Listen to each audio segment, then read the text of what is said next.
Been studying the scriptures under the title The Silence of God. தேவனுடைய மௌனம் என்கிறதான தலைப்பிலே நாம் வேத வசனத்தை குறித்து படித்துக் கொண்டு வருகின்றோம். And as our key verse we read from Psalm 28 verse 1. நம்முடைய அந்த ஆரம்ப முதல் வசனம் சங்கீதம் 28:1. Unto thee will I cry, O Lord my rock, be not silent to me. Lest if thou be silent to me, I become like them that go down into the pit. என் கன்மலை ஆகிய கர்த்தாவே, உம்மை நோக்கி கூப்பிடுகிறேன். நீர் கேளாதவர் போல மௌனமாயிராதேயும். நீர் மௌனமாயிருந்தால் நான் குழியில் இறங்குகிறவர்களுக்கு ஒப்பாவேன். Silence, when God is silent, sometimes it's a painful experience. சில நேரங்களிலே கர்த்தர் மௌனமாக இருக்கும் பொழுது அது நமக்கு ஒரு துன்பத்தை தருகிறதான வலி வேதனையை தருகிறதான ஒரு அனுபவம். When there is silence on God's part, there is a lot of uncertainty on our part. தேவனுடைய பகுதியில் அவர் மௌனமாக இருக்கும் பொழுது நம்முடைய ஜீவியத்திலோ சில நிச்சயமில்லாத தன்மைகள் ஏற்படுகின்றன. We are not sure of what to do. என்ன செய்வதென்று நாம் நிச்சயமற்றவர்களாக இருக்கின்றோம். But in such situations, children of God must learn to trust in God, that He is a perfect God, that He will never make mistakes. அவர் ஒரு பூரணமான தேவன், அவர் ஒருபோதும் தவறு செய்யாத தேவன். ஆகவே இத்தகையதான சூழ்நிலைகளிலே தேவனுடைய பிள்ளைகள் தங்களை முற்றிலுமாக அவருக்கென்று அவருடைய சித்தத்திற்கென்று ஒப்படைத்து அப்படியே இருக்க வேண்டும்.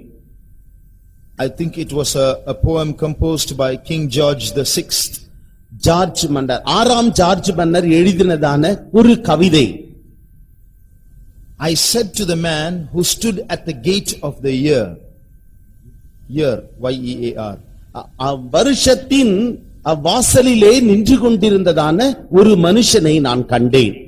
In other words, there's a man standing at the entrance of the new year. The new year is compared to a place, and there is a man standing at the gate of the new year. புதிய வருடமானது ஒரு இடத்திற்கு ஸ்தலத்திற்கு ஒப்பனையாக சொல்லப்பட்டிருக்கிறது.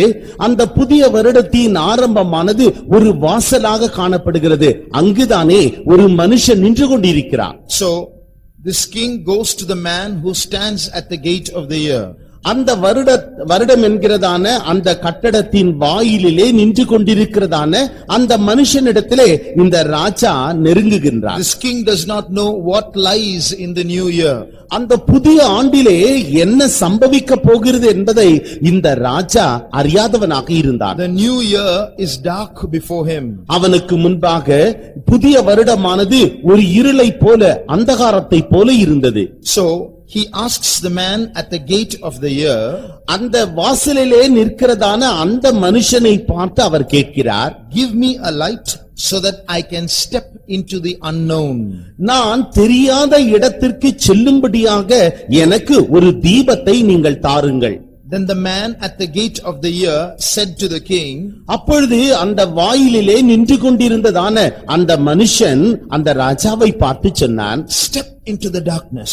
நீ அந்தகாரத்திற்குள்ளாக பிரவேசித்துச் செல். And put your hand into the hand of God. நீ உன்னுடைய கரத்தை தேவனுடைய கரத்தோடு இறுக பற்றிக் கொண்டு விடு. That will be better to you than any light and safer to you than any known way. எந்த ஒளியை காட்டிலும் அது ஒரு மேலான ஒளி, எந்த வழியை காட்டிலும் அது ஒரு பாதுகாப்பான வழி. So step into the darkness. ஆகவே அந்தகாரத்திற்குள்ளாக பிரவேசியுங்கள். We may not know what lies ahead. நமக்கு முன்பாக என்ன இருக்கிறது என்பதை நாம் அறியோம்.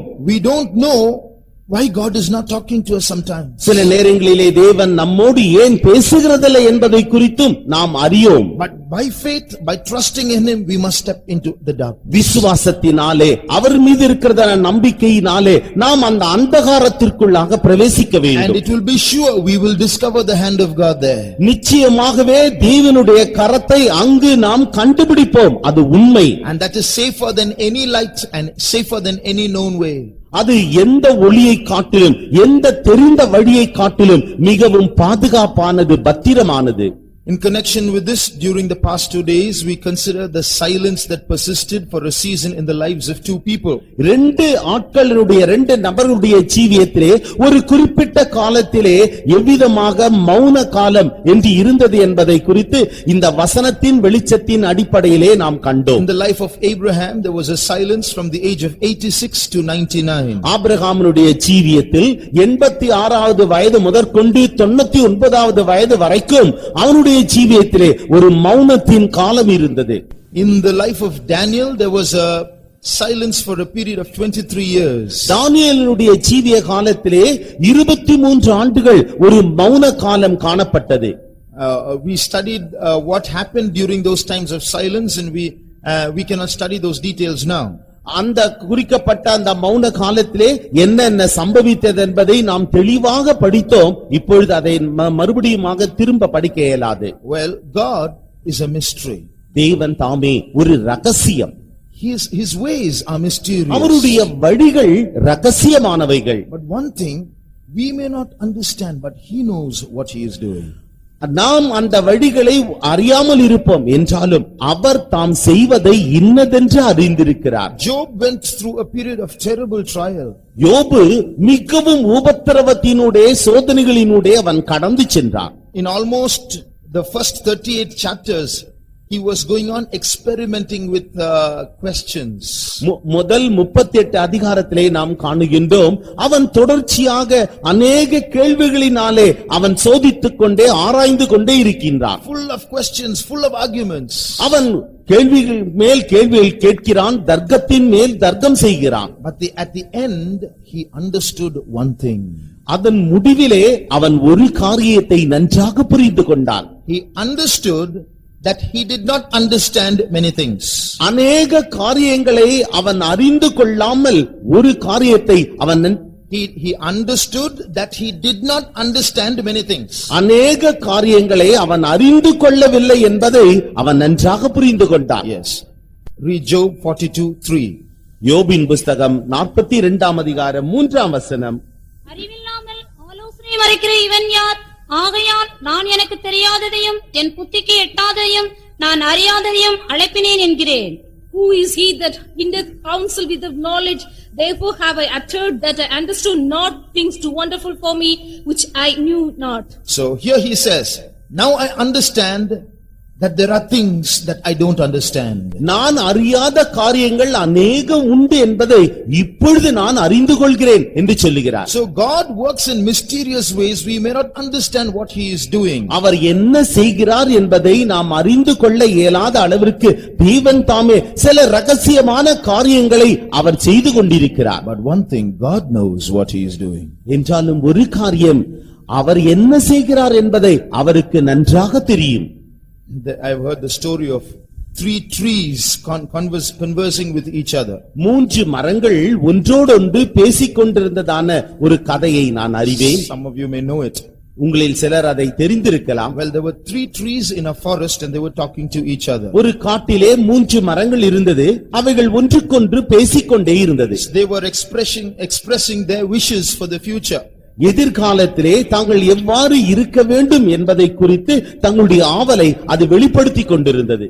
So one tree said, in the future I want to become a treasure chest in which a lot of precious material is placed. ஒரு மரம் சொன்னது, நான் வருங்காலத்திலே அநேக விலையேறப்பெற்ற பொருட்கள் வைக்கப்படுகிறதான ஒரு பொக்கிஷ பெட்டியாக நான் இருக்க விரும்புகிறேன் என்று அந்த மரம் சொன்னது. Then the next tree said, I want to become a huge ship in which kings travel.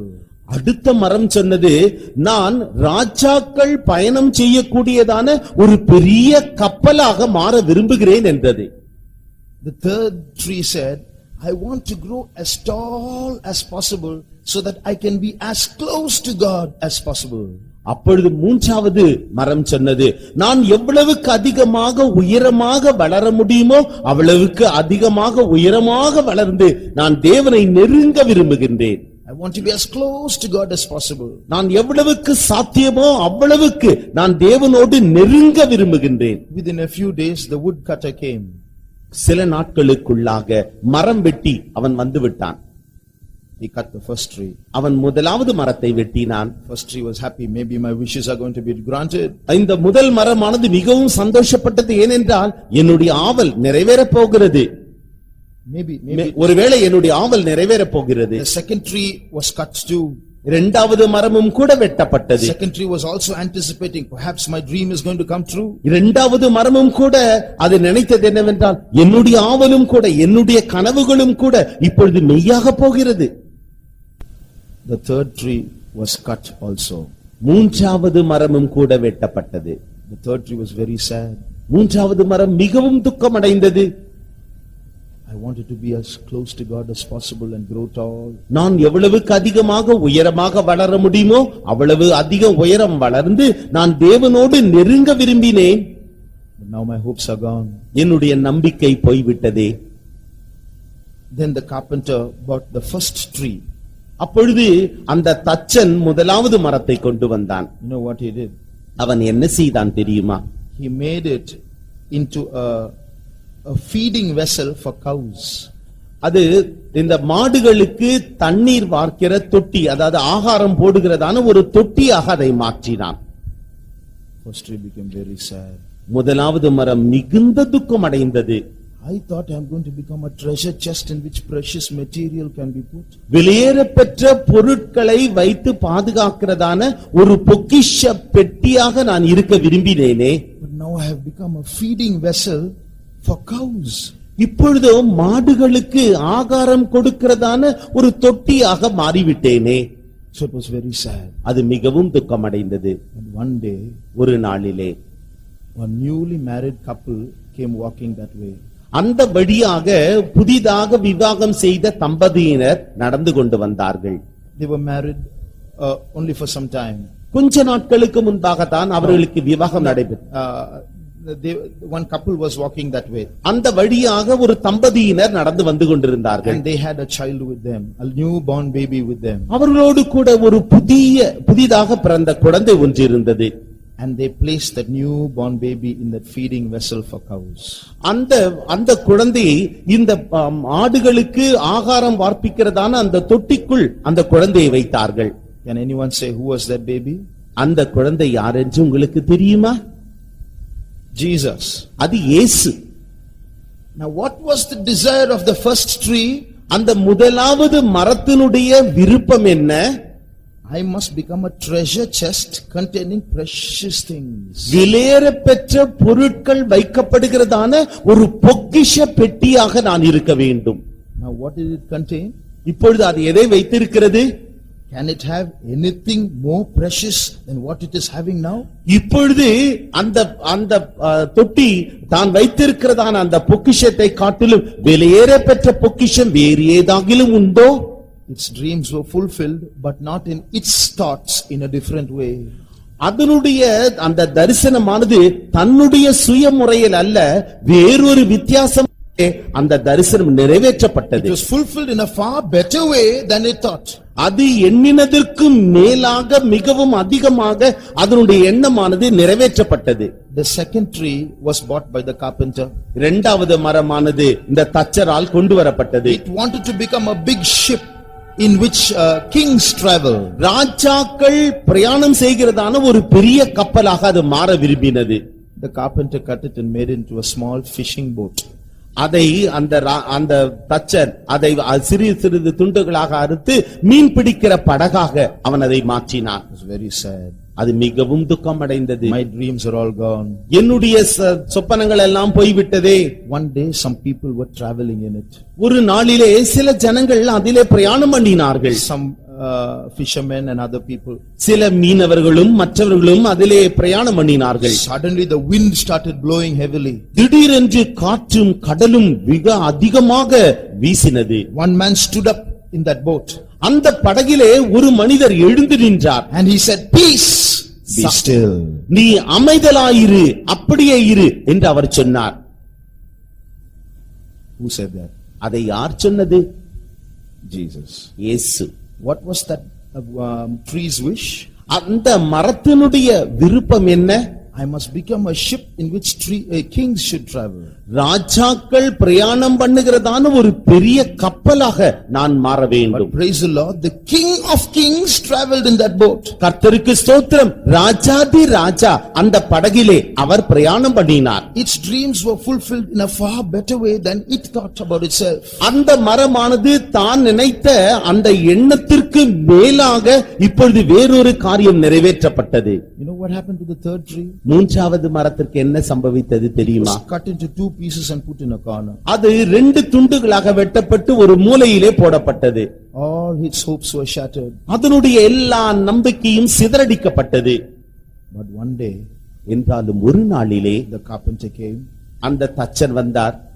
and put 1 log of wood this way, ஒரு மரத்தை அப்படியே செங்குத்தாக வைத்தார். put the other log of wood this way, இன்னொரு மரத்துண்டை குறுக்காக வைத்தார். and they crucified Jesus on it. அதிலே இயேசுவை சிலுவையில் அறைந்தார்கள். What was the third tree's dream? அந்த மூன்றாவது மரத்தினுடைய சொப்பனம் என்ன?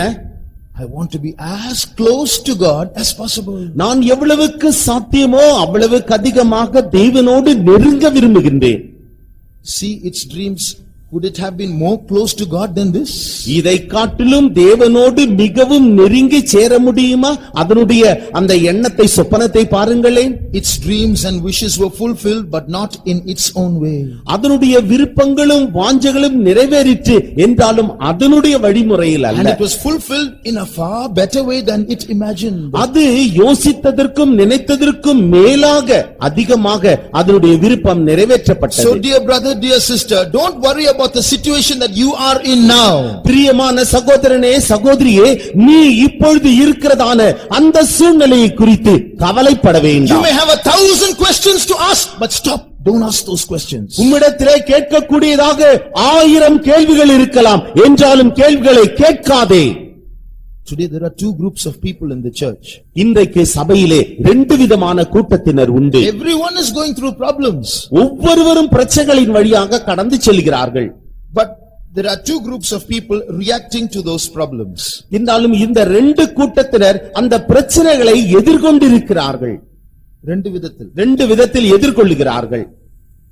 One group of people, they somehow want to get rid of those problems. ஒரு கூட்டத்தினரோ எப்படியாகிலும் அந்த பிரச்சனையை தன்னை விட்டு அகற்ற வேண்டும் என்று முயற்சிக்கிறார்கள். So by hook or by crook, by straight way or crooked way, somehow get rid of the problem. நேரான வழிமுறையிலோ அல்லது குறுக்கு வழிமுறையிலேயோ அந்த பிரச்சனைகளை தங்களை விட்டு அகற்றி விடும்படி அவர்கள் பிரயாசப்படுகிறார்கள். But another group of people, என்றாலும் இன்னொரு கூட்டத்தினரோ they make use of those trials to go forward in their spiritual life. தங்களுடைய ஆவிக்குரிய ஜீவியத்தில் முன்னேறி செல்லும்படியாக அத்தகைய பிரச்சனைகளை தாங்கள் எடுத்து சாதகமாக்கிக் கொள்கிறார்கள். There is a saying in English, the wind and the waves are always on the side of the ablest navigators. That means a good ship captain will never say the wind is against him. ஒரு நல்ல கப்பலோட்டுகிற தலைவனானவன் காற்றானது எனக்கு எதிரடையாக வீசுகிறது என்று அவன் ஒருபோதும் சொல்லவே மாட்டான். Whichever way the wind blows, எத்தகைய வழிமுறையிலே எத்தகைய திசையிலே இந்த காற்று அவன் மீது மோதினாலும், if he is an able ship captain, he will know how to position the mast so that he can use that wind only to go forward. அந்த காற்று எவ்வளவு வேகமாக எந்த திசையில் வீசினாலும் அந்த பாய்மர படகை அவன் அதற்கு ஏற்ற வண்ணமாக திருப்பி அந்த காற்றின் வேகத்தை தன்னுடைய வேகத்திற்கு சாதகமாக்கிக் கொள்வான். That is a good ship captain. அதுதான் ஒரு நல்ல கப்பல் தலைவன். So also a good Christian will only make use of his trials to go forward. He will not be complaining and murmuring. இதுபோலதான் ஒரு நல்ல கிறிஸ்தவன் வருகிறதான சோதனைகளை தன்னுடைய ஆவிக்குரிய ஜீவியத்தில் முன்னேறி செல்லும்படியாக அதை உபயோகித்துக் கொள்வானே ஒழிய அவன் ஒருபோதும் முறுமுறுக்க மாட்டான், புகார் சொல்ல மாட்டான். Even in the Old Testament amongst the Jews, 2 groups of people existed. பழைய ஏற்பாட்டு காலத்திலே யூதர்கள் மத்தியிலே 2 கூட்டத்தினராகிய ஜனங்கள் இருந்தார்கள். If you turn to the book of Malachi, மல்கியாவின் புஸ்தகத்தை நாம் திருப்புவோம் என்றால் chapter 3, 3ஆம் அதிகாரம் and read verses 14 and 15. 14ஆம் 15ஆம் வசனங்கள். தேவனை சேவிப்பது விருதா, அவருடைய கட்டளைகளை கைக்கொள்வதினாலும் சேனைகளின் கர்த்தருக்கு முன்பாக துக்கித்து நடக்கிறதினாலும் என்ன பிரயோஜனம்? இப்போதும் அகங்காரிகளை பாக்கியவான்கள் என்கிறோம்.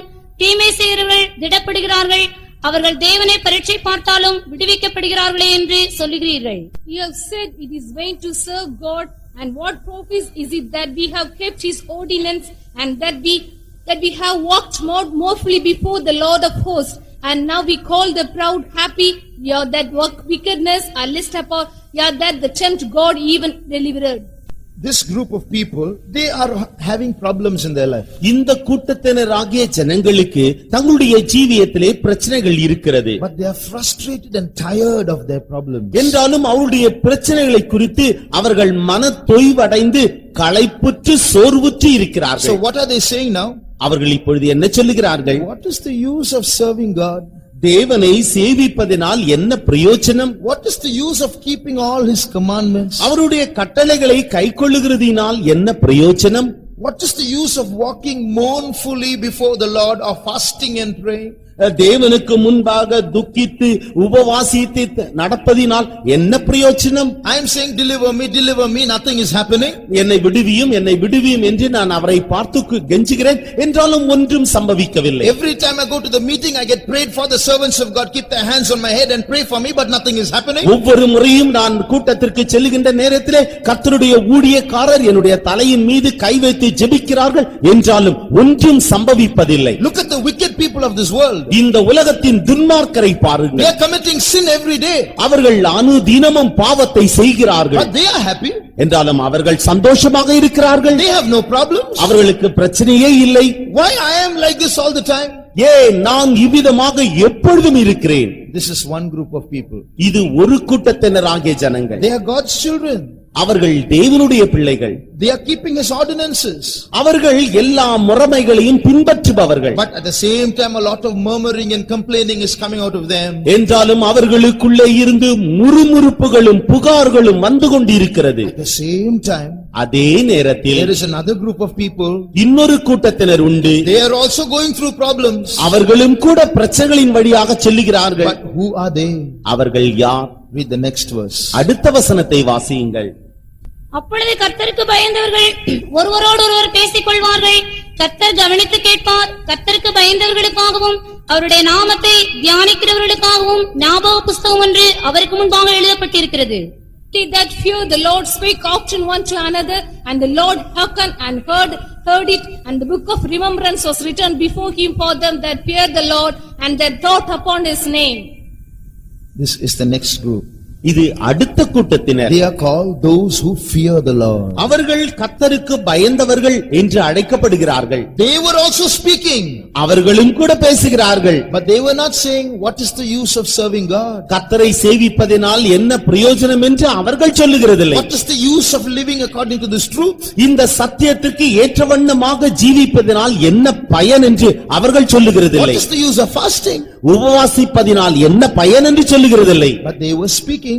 அவர்கள் பேசுகிறார்கள். What were they speaking? அவர்கள் என்ன சொல்லுகிறார்கள்? My God is good. என்னுடைய தேவன் நல்லவர். I will put my trust in Him. என்னுடைய நம்பிக்கையை நான் அவர் மீது வைப்பேன். I am going through terrible problems in my life. என்னுடைய ஜீவியத்திலே மிகவும் கடுமையான பிரச்சனைகளின் வழியாக சென்று கொண்டிருக்கிறேன். Whether He delivers me or not, I will still continue to love Him. என்னை அவர் விடுவித்தாலும் சரி விடுவியாமற் போனாலும் சரி நான் தொடர்ச்சியாக அவரையே நேசிப்பேன். Though He slay me, yet will I trust in Him. அவர் என்னை கொன்று போட்டாலும் நான் அவரிலே நம்பிக்கையாக இருப்பேன். God looked from heaven. பரலோகத்திலிருந்து தேவன் அவர்களை நோக்கி பார்த்தார். Look at those people. Look at the way they are talking. இந்த ஜனங்களை நோக்கி பார், எந்த வழிமுறையிலே அவர்கள் பேசுகிறார்கள். Look at their conversation. It's divine. அவருடைய சம்பாஷணை தெய்வீகமானது. These are the people who fear my name. இவர்கள் தான் என்னுடைய நாமத்திற்கு பயப்படுகிற ஜனங்கள். Write their names. அவருடைய பெயர்களை எழுதுங்கள். In which book? எந்த புத்தகத்தில்? Book of remembrance. ஞாபக புஸ்தகத்தில். What does that mean? அதனுடைய அர்த்தம் என்ன? He is writing it in a book called Book of Remembrance. ஞாபக புஸ்தகம் என்று ஒரு புஸ்தகம் உண்டு. அந்த புஸ்தகத்திலே அவர் இவர்களுடைய பெயர்களை எழுதுகிறார். What is the meaning of that? அதனுடைய அர்த்தம் என்ன? They are going through problems. அவர்கள் பிரச்சனைகளின் வழியாக கடந்து சென்றார்கள். They are going through suffering in their lives. தங்களுடைய ஜீவியத்திலே பாடுகளினூடாக அவர்கள் கடந்து சென்றார்கள். But they are not murmuring. அவர்கள் முறுமுறுக்கவில்லை. They are still praising God. அவர்கள் இன்னும் தேவனை ஸ்தோத்திரிக்கிறார்கள். They are still trusting God. அவர்கள் இன்னும் தேவனில் நம்பிக்கை வைக்கிறார்கள். Their confession is a good confession. அவருடைய அறிக்கையானது ஒரு நல்ல அறிக்கை. God says, write their names in the book of remembrance. தேவன் சொல்லுகிறார், அவனுடைய பெயரை ஞாபக புஸ்தகத்தில் எழுதுங்கள். Book of remembrance means ஞாபக புஸ்தகம் என்பது now he is not going to do anything. அது இப்பொழுது ஒன்றும் செய்ய போகிறதில்லை. The trials are going to remain trials. சோதனைகள் சோதனைகளாகவே இருக்கிறது. But he is writing down all their names. என்றாலும் அவரோ அவர்களுடைய பெயர்களை எல்லாம் எழுதுகிறார். He is going to remember those names later on. பிற்பாடு அவர் இந்த பெயர்களை எல்லாம் அவர் நினைவு கூறப் போகிறார். At the right time, God will come into action.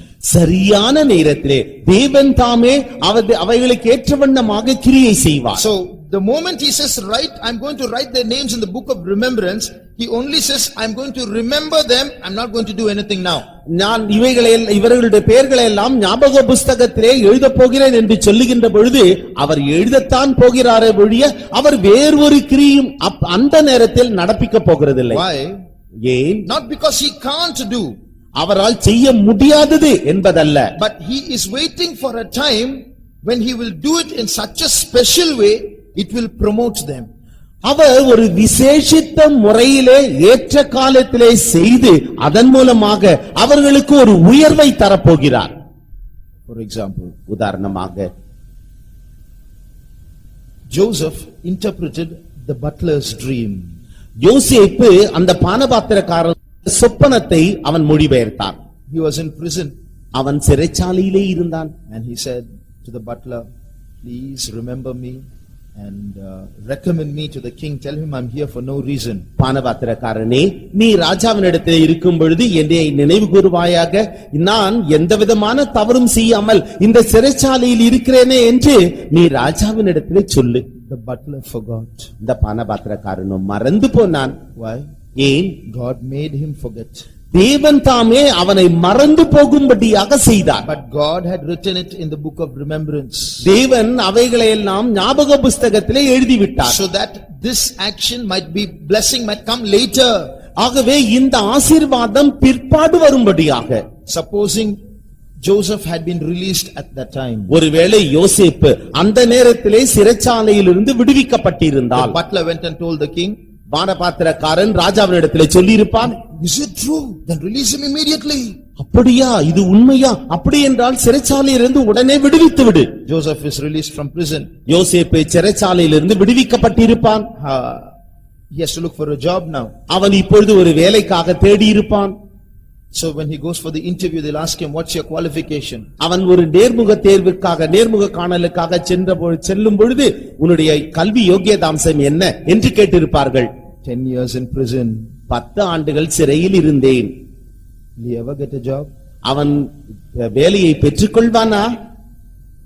But at the right time, ஏற்ற நேரத்தில் the butler said, "I remember my faults this day." பானபாத்திரக்காரன் சொல்லுகிறான், நான் சிறைச்சாலையில் இருந்த பொழுது அந்த நாளை நினைவு கூறுகிறேன். There is a man who interpreted my dream.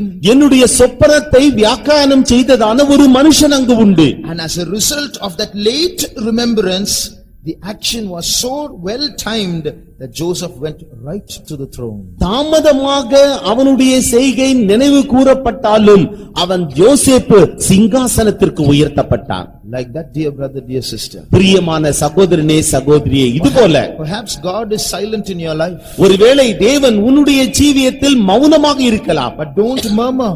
என்றாலும் முறுமுறுக்காதே.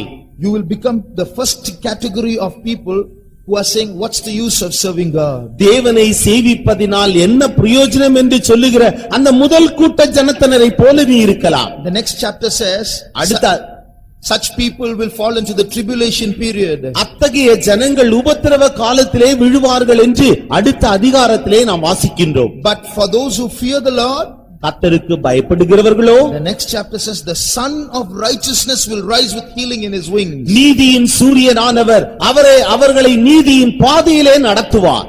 he will rise with healing in his wings. அவருடைய செட்டைகளின் கீழ் ஆரோக்கியம் உண்டு என்று சொல்லுகிறார். So he will rise. அவர்கள் உயர்த்துவார், அவர்கள் மீது உதிப்பார். So he will rise with healing in his wings. தன்னுடைய செட்டைகளின் ஆரோக்கியத்தினாலே அவர்கள் மீது உதிப்பார். So that is the hope that those people who fear the Lord have. கர்த்தருக்கு பயப்படுகிறவர்களுக்கு உடையதான நம்பிக்கை அதுதான். Remember, the Son of Righteousness will rise upon us at the coming of the Lord only if our names are recorded in the book of remembrance. நம்முடைய பெயர்கள் ஆனது ஞாபக புஸ்தகத்திலே எழுதப்பட்டிருந்தால் மாத்திரமே நீதியின் சூரியனானவர் அவர்களுடைய சட்டையின் மகிமையினாலே நம்மீது உதிப்பார். Now, this prophet Malachi, இந்த மல்கியா தீர்க்கதரிசி, is the last of the Old Testament prophets. அவர் பழைய ஏற்பாட்டு தீர்க்கதரிசிகளிலே கடைசியானவர். But before ending his prophecy, அவருடைய தீர்க்க தரிசனத்தை முடிக்கும் முன்பாக he introduces another prophet. அவர் இன்னொரு தீர்க்கதரிசியை அவர் அறிமுகப்படுத்துகிறார். Chapter 3 verse 1, 3ஆம் அதிகாரம் முதல் வசனம். இதோ நான் என் தூதனை அனுப்புகிறேன், அவன் எனக்கு முன்பாக போய் வழியை ஆயத்தம் பண்ணுவான்.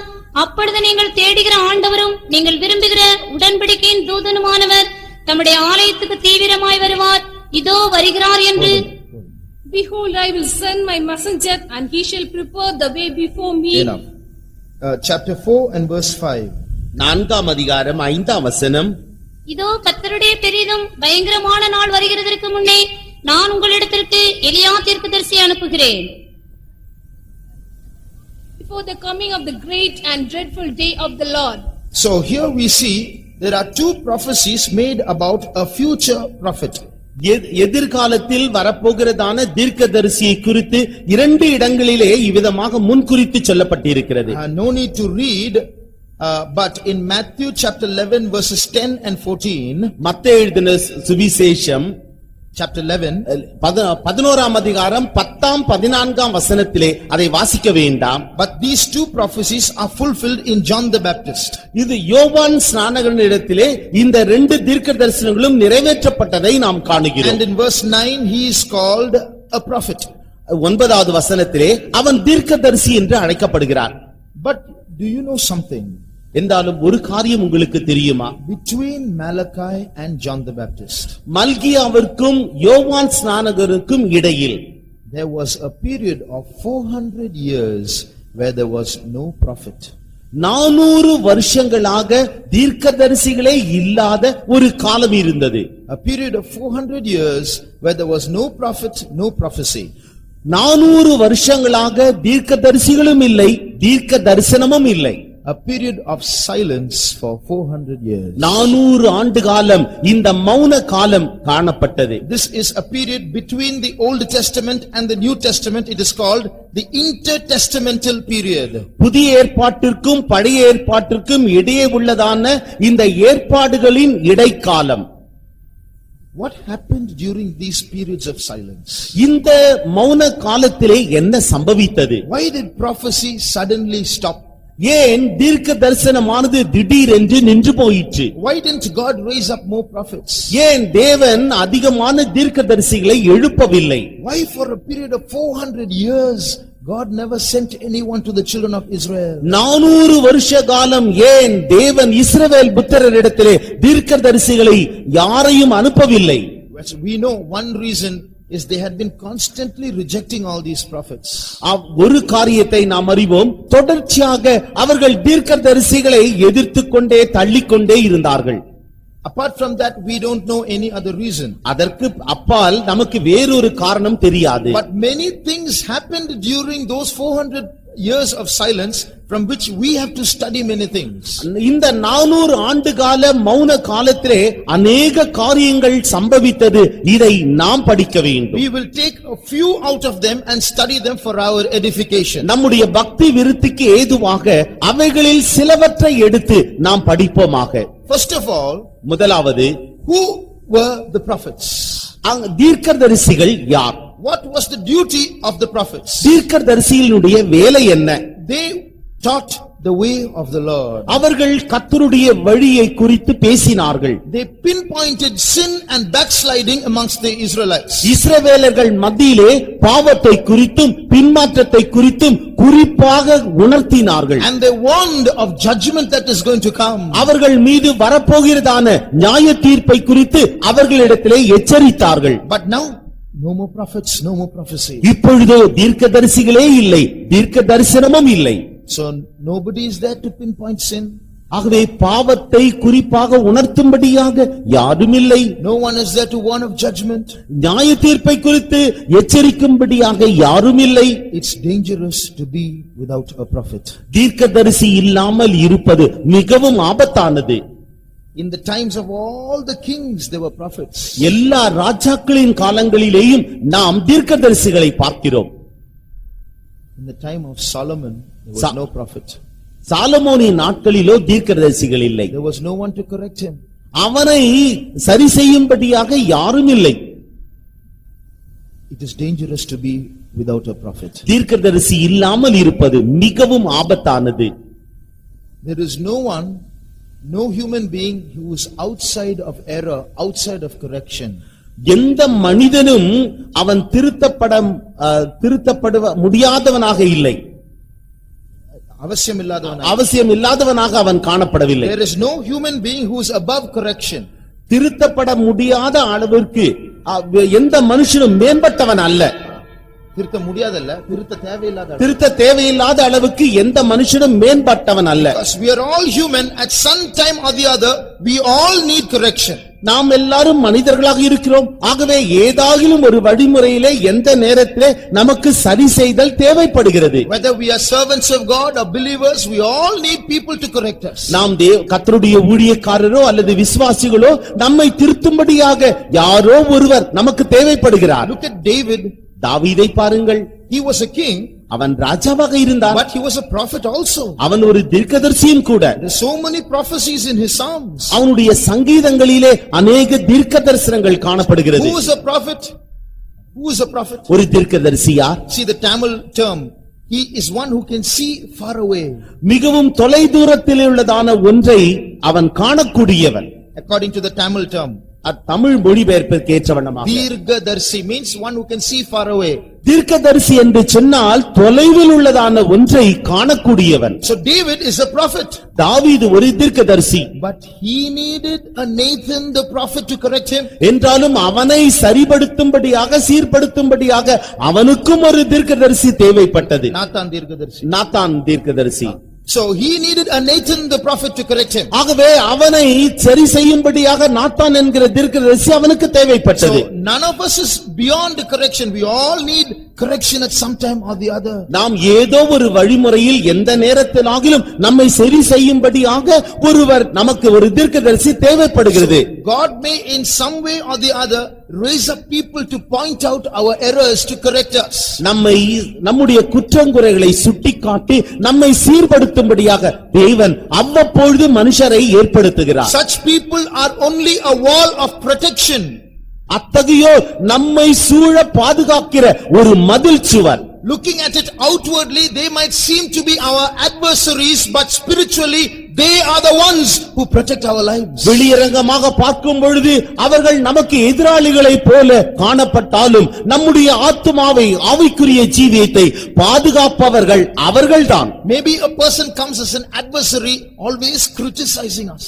ஒருவேளை ஒரு எதிராளியைப் போல நம்மிடத்திலே வந்து நம்முடைய குற்றங்குறைகளை எல்லாம் நம்மிடத்தில் உணர்த்திக் கொண்டிருப்பார்கள், சுட்டிக்காட்டிக் கொண்டிருப்பார்கள். They criticize us, விமர்சனம் செய்வார்கள். But even in such situations, அத்தகைய சூழ்நிலைகளிலேயும் if we are spiritual, we will try to make use of that criticism only to correct our lives. நாம் ஆவிக்குரிய ஜனங்கள் என்றால் அவருடைய விமர்சனங்களை எல்லாம் நாம் ஏற்றுக்கொண்டு அதற்கேற்ற வண்ணமாக நம்மை சரி செய்து கொள்வோம். One day in a huge convention, I was playing the keyboard. ஒரு நாளிலே ஒரு பெரிய கன்வென்ஷனிலே நான் இந்த கீபோர்டு இசைக்கருவியை வாசித்துக் கொண்டிருந்தேன். 2 or 3 days I had played. 2-3 நாட்கள் நான் வாசித்தேன். Third day morning, we were standing as a group after the meeting. கூட்டம் மூன்றாவது நாள் கூட்டம் முடிந்த பிறகு நாங்கள் ஒரு சிலராக அப்படியே சூட நின்று கொண்டிருந்தோம். Somebody came up to that group ஒருவர் அந்த கூட்டத்தினர் அருகே வந்தார். And said, what is this music? Not at all good. என்ன இது இசைக்கருவியை வாசிக்கிறீர்கள், அது நன்றாகவே இல்லை. Didn't tell me. அவர் சொல்லவில்லை, என்னை பார்த்து சொல்லவில்லை, அந்த கூட்டத்தை பார்த்து சொன்னார். What is this music? Not at all good. என்ன இசை, நன்றாகவே இல்லை. Yesterday morning it was good. நேற்றைய தினம் காலையிலே அது நன்றாக இருந்தது. Because yesterday morning someone else had played. ஏனென்றால் காலையிலே வேறு யாரோ ஒருவர் வாசித்தார். I got so hurt. நான் உடனடியாக பாதிக்கப்பட்டேன். Look at this person. இந்த மனுஷன் துக்கப்பட்டேன்.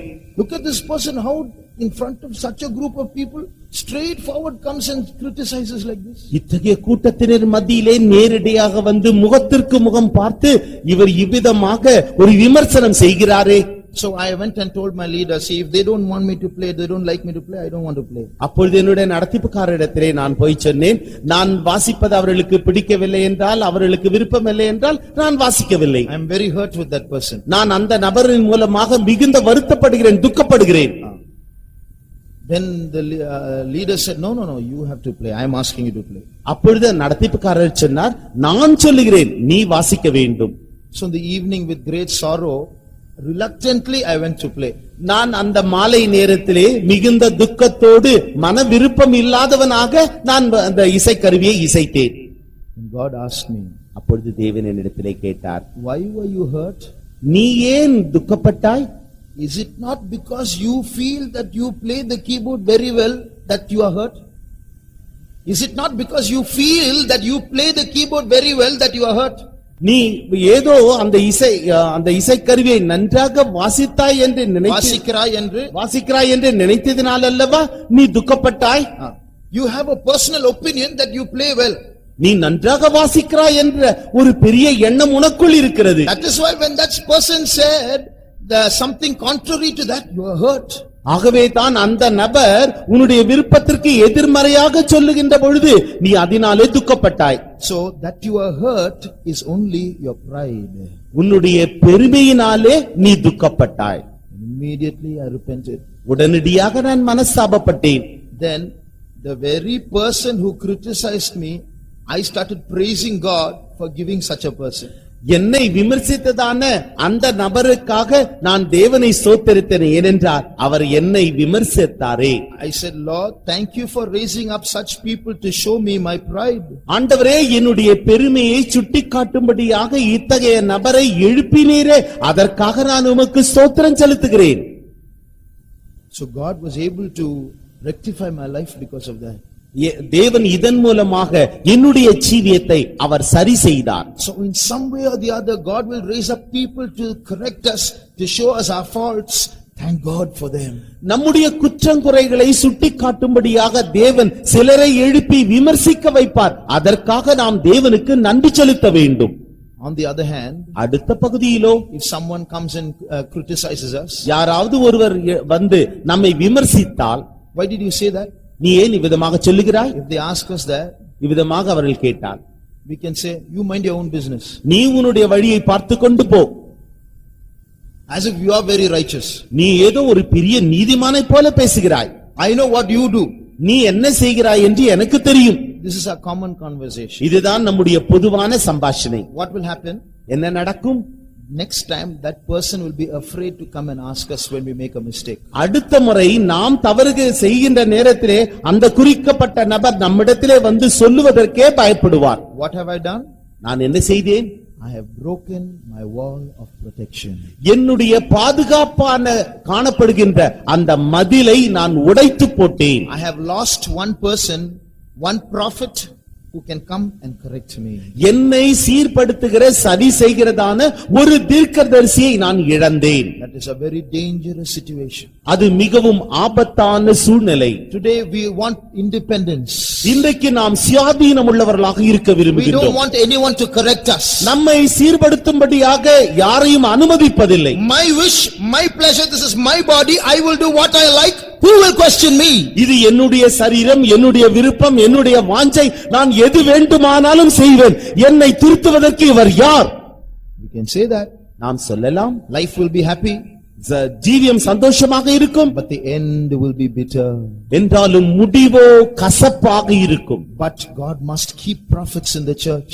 தேவன் தாமே சபையிலே தீர்க்கதரிசிகளை வைக்க வேண்டும். God must keep people to correct us and show us our faults. நம்முடைய குற்றங்குறைகளை சுட்டிக்காட்டி நம்மை சரி செய்வதற்கு தேவன் ஜனங்களை சபையிலே வைக்க வேண்டும். For none of us is outside of error. We are all people who make mistakes. தவறு செய்யாதவர்கள் யாருமே இங்கு இல்லை. நாம் எல்லாரும் தவறு செய்கிறதான மனிதர்கள்.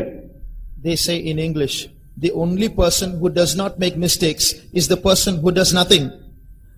தவறு செய்யாத ஒரு நபர் ஒருவர் இருப்பார் என்றால் அவர் ஒன்றுமே செய்யாதவராக இருப்பார் என்று ஆங்கிலத்திலே ஒரு பழமொழி உண்டு. So only people who don't do anything won't make mistakes. எந்த கிரியையும் செய்யாதவர்கள் தான் ஒரு தவறும் செய்ய மாட்டார்கள். It is human to make mistakes. ஆகவே தவறு செய்வது மனித இயல்பு. But it is divine to learn from those mistakes, not to make mistakes again. அந்த தவறுகளை கண்டுபிடித்து இனிமேல் தவறு செய்யாமல் நம்மை திருத்திக் கொண்டு வாழ்வதுதான் தெய்வீகம். It is divine to accept criticism and correction and rectify our lives so that we might become Christ-like in the end. முடிவிலே நாம் கிறிஸ்துவை போல மாறும்படியாக விமர்சனங்களை ஏற்றுக்கொண்டு அந்த விமர்சனங்களுக்கு ஏற்ற வண்ணமாக நம்மை நாமே சரி செய்து கொண்டால் மாத்திரமே அது கிறிஸ்துவை போல மாற முடியும். But we have what is called ego. என்றாலும் நமக்குள்ளே ஒரு தனி ஆள் தத்துவம் ஈகோ என்று ஒன்று உண்டு. That is called the self. அதுதான் சுயம். That always resists. அது எப்பொழுதுமே எதிர்க்கும். Who is there to find fault with me? என்னிலே குற்றம் கண்டுபிடிப்பதற்கு இவர் யார்? So that always resists. அது எப்பொழுதுமே எதிர்த்துக் கொண்டிருக்கும். And that is dangerous to our spiritual life. நம்முடைய ஆவிக்குரிய ஜீவியத்திற்கு இது மிகவும் ஆபத்தானது. God should give us a heart that welcomes criticism. விமர்சனங்களை ஏற்றுக்கொள்ளத்தக்கதான ஒரு நல்ல இருதயத்தை தேவன் நமக்கு தந்தருள வேண்டும். God should give us our hearts to accept correction in the right spirit. சரி.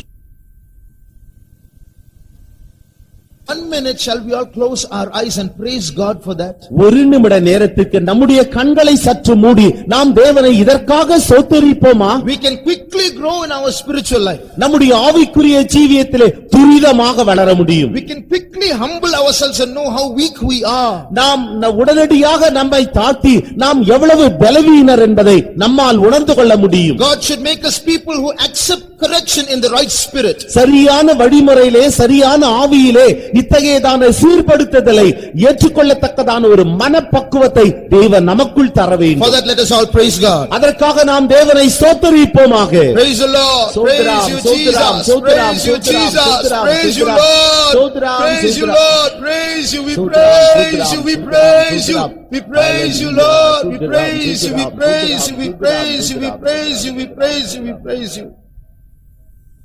Apart from this, இதை தவிர during these days, இந்த நாட்களிலே, that is just before the period of 400 years of silence, இந்த 400 ஆண்டு மௌன காலத்திற்கு முன்பாக a miracle took place.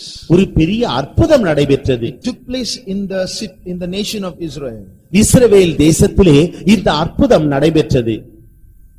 Many of you may not have realized it.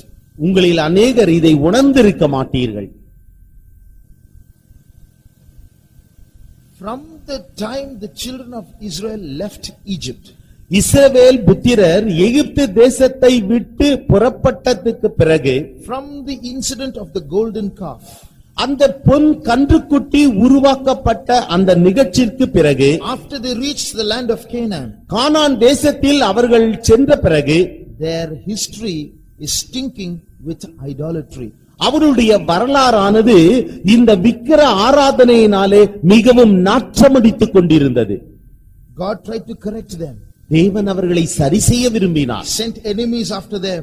அவர்களிடத்திலே சத்துருக்களை அனுப்பினார். Sent prophets to them. அவர்களிடத்திலே தீர்க்கதரிசிகளை அனுப்பினார். When they suffered, immediately they repented and turned to the Lord. அவர்கள் மிகவும் பாடுபடுகின்ற நேரத்திலே மனஸ்தாபப்பட்டு தேவனண்டை திரும்பினார்கள். But when they were all right, again they returned to their idolatry. அவர்கள் தங்களுடைய ஜீவியத்திலே ஒரு நல்ல நிலவரத்திற்குள் திரும்புகின்ற பொழுது உடனடியாக அவர்கள் இந்த விக்கிர ஆராதனைக்கு திரும்பி விடுவார்கள். Again and again God corrected them. மறுபடியுமாக தேவன் அவர்களை சரி செய்து கொண்டே வந்தார். Nothing could be done. ஒன்றும் செய்ய இயலவில்லை. Hundreds and hundreds of years it was there. நூற்றுக்கணக்கான ஆண்டுகள் இப்படியே கடந்து போயிற்று. But when they went to Babylon in captivity, அவர்கள் பாபிலோனின் சிறையிருப்பிற்குள் சென்றபோது, and when they came back, அவர்கள் திரும்ப வந்த பிறகு, as the Israelites returned to their homeland, இஸ்ரவேல் புத்திரர் தங்களுடைய தாய் நாட்டிற்கு திரும்பின போது, in a mysterious way, there were no more idols in the land of Israel. ஒரு ரகசியம் என்னவென்றால் அந்த தேசத்திலே விக்கிர ஆராதனை என்பதே இல்லை. See, in Jesus' time, இயேசுவின் நாட்களில் பாருங்கள், do we ever see in Jesus' time any idols in the land of Israel? இயேசு கிறிஸ்துவின் நாட்களிலே இஸ்ரவேல் தேசத்திலே ஏதாகிலும் விக்கிரகங்கள் காணப்பட்டதுண்டா? No idols at all. அங்கு விக்கிரகங்களே இல்லை. So in some mysterious way idols had gone out of the land. ஏதோ ஒரு ரகசியமான வழிமுறைகளிலே அந்த விக்கிரகங்கள் எல்லாம் அந்த தேசத்தை விட்டு அகற்றப்பட்டு விட்டது. Even today there are no idols. இன்றைக்கும் கூட அங்கு விக்கிரகங்கள் கிடையாது. In some mysterious way idols had gone out of the land. ஏதோ ஒரு ரகசியமான வழிமுறைகளிலே அந்த விக்கிரகங்கள் எல்லாம் அகற்றப்பட்டு போய்விட்டது. But there is a lesson to learn here. என்றாலும் இங்கு நாம் கற்றுக்கொள்ள வேண்டியதான ஒரு பாடம் உண்டு. If you turn to Matthew chapter 12, மத்தேயு எழுதின சுவிசேஷம் 12ஆம் அதிகாரம் and read only in Tamil please, verses 43 to 45. 43 முதல் 45 வசனங்கள் வரை தமிழில் மாத்திரம் வாசியுங்கள். அசுத்தாவி ஒரு மனுஷனை விட்டு புறப்படும் போது வறண்ட இடங்களில் அலைந்து இளைப்பாறுதல் தேடியும் கண்டடையாமல் நான் விட்டு வந்த என் வீட்டுக்கு திரும்பி போவேன் என்று சொல்லி அங்கே வந்து அந்த வீடு வெறுமையாகவும் பெருக்கி ஜோடிக்கப்பட்டதாகவும் இருக்க கண்டு திரும்பி போய் தன்னிலும் பொல்லாத வேறு 7 ஆவிகளை தன்னோடே கூட்டிக் கொண்டு வந்து உட்புகுந்து அங்கே குடியிருக்கும். அப்பொழுது இந்த மனுஷனுடைய முன்னிலைமையிலும் அவன் பின்னிலைமை அதிக கேடுள்ளதாயிருக்கும். அப்படியே இந்த பொல்லாத சந்ததியாருக்கும் சம்பவிக்கும் என்றார். So this unclean spirit had left Israel. இந்த அசுத்த ஆவி இஸ்ரவேலை விட்டு புறப்பட்டது. But it remained empty. என்றாலும் அது அங்கே வெறுமையாக இருந்தது. They should have immediately filled that place with their love for their God. அந்த இடத்தை உடனடியாக அவர்கள் தேவன் மீது வைத்ததான அந்த அன்பினாலே நிரப்பியிருக்க வேண்டும். But they continued to reject the prophets. என்றாலும் அவர்கள் தொடர்ச்சியாக தீர்க்கதரிசிகளை எதிர்த்துக் கொண்டே இருந்தார்கள். Except for a small group who feared God. ஒரு சிறிய கூட்டத்தினர் அவர்கள் மாத்திரமே தேவனுக்கு பயந்திருந்தார்கள். And when Jesus came, they rejected him also. இயேசு கிறிஸ்து வந்தபோதும் கூட அவரையும் கூட எதிர்த்து தள்ளினார்கள். So what happened was, that spirit had gone out, but it was not filled with God. அசுத்தாவி அவர்களை விட்டு புறப்பட்டு போய்விட்டாலும் கூட அந்த இடத்திலே தேவனுடைய அன்பினாலே அவர்கள் நிறைக்கவில்லை. It was left empty. அது வெறுமையாகவே இருந்தது. So many other spirits started rushing in to take that place. அந்த இடத்தை ஆக்கிரமிக்கும்படியாக அநேக ஆவிகள் அங்கு வந்து மோதிது. They rejected Jesus when he came. இயேசு வந்த பொழுது அவர்கள் இயேசுவை புறம்பே தள்ளினார்கள். But now many other spirits have come in. அநேக ஆவிகள் வந்து உள்ளே வந்தது. Today Israel is a very, very worldly country. இன்றைக்கு இஸ்ரவேல் தேசமானது லௌகிகத்தினாலே நிரம்பிய ஒரு தேசமாக இருக்கிறது. You speak about Jesus, they will even go to the extent of killing you. இயேசுவை குறித்து அங்கு பேசினால் உங்களை கொல்லுகின்ற அந்த உச்சகட்டத்திற்கே அவர்கள் வந்து விடுவார்கள். So they hate Jesus even today. இன்றைக்கும் கூட அவர்கள் இயேசுவை வெறுக்கிறார்கள். But many other spirits have come in. அநேக பல ஆவிகள் அங்கு வந்துவிட்டது. We will see 2 or 3 of them now. இப்பொழுது அவைகளில் 2-3 நாம் காண்போம். But what does the Bible say? வேதாகமம் என்ன சொல்லுகிறது? The spirit that has gone out will come back. அது புறப்பட்டு போன அசுத்த ஆவியானது திரும்ப வந்து and with other spirits will go and sit in that old place. மற்ற ஆவிகளோடு கூட சேர்ந்து அந்த படையிடத்தில் போய் அமர்ந்து, so that the latter state will be worse than the first. அந்த பின்னிலைமையானது முன்னிலைமையை காட்டிலும் மிகவும் மோசமானதாக்கிற்று. So idolatry is not there now. இப்பொழுது விக்கிர ஆராதனை அங்கு இல்லை. But it will come back. என்றாலும் அது திரும்ப வரும். How? எவ்விதமாக? When எப்பொழுது? the Antichrist as a person will go and sit in the temple saying, I am God. அந்திக்கிறிஸ்து தேவாலயத்திற்குள் போய் அமர்ந்து கொண்டு நானே தேவன் என்று அவன் சொல்ல. And the latter state is worse than the first. பின்னிலைமையானது முன்னிலைமையை காட்டிலும் மிகவும் மோசமானதாக இருக்கும். Then it was only it was only an image. அது ஒரு Then in the Old Testament. பழைய காலத்திலே அது வெறும் சொரூபமாகவே இருந்தது. But it is now Satan in a person who comes and sits there. இப்பொழுது சாத்தான் ஒரு நபராக ஒரு ஆளாக அங்கு அமருகிறார். The latter state is worse than the first. பின்னிலைமையானது முன்னிலைமையை காட்டிலும் மிகவும் மோசமானதாக இருக்கும். Dear brother, dear sister, பிரியமான சகோதரனே சகோதரியே, the only way to fill our hearts, the only person meant for our hearts is Jesus. நம்முடைய இருதயத்தை நிரப்புகிறதான ஒரே ஒரு நபர் இயேசு கிறிஸ்து மாத்திரமே. One man of God said, ஒரு தேவ மனுஷன் சொன்னார், don't give first place to Jesus in your life. உன்னுடைய ஜீவியத்தில் இயேசு கிறிஸ்துவுக்கு முதலிடத்தை தந்துவிட வேண்டாம். Jesus does not want the first place. இயேசு கிறிஸ்துவுக்கு அந்த முதலிடம் தேவையில்லை.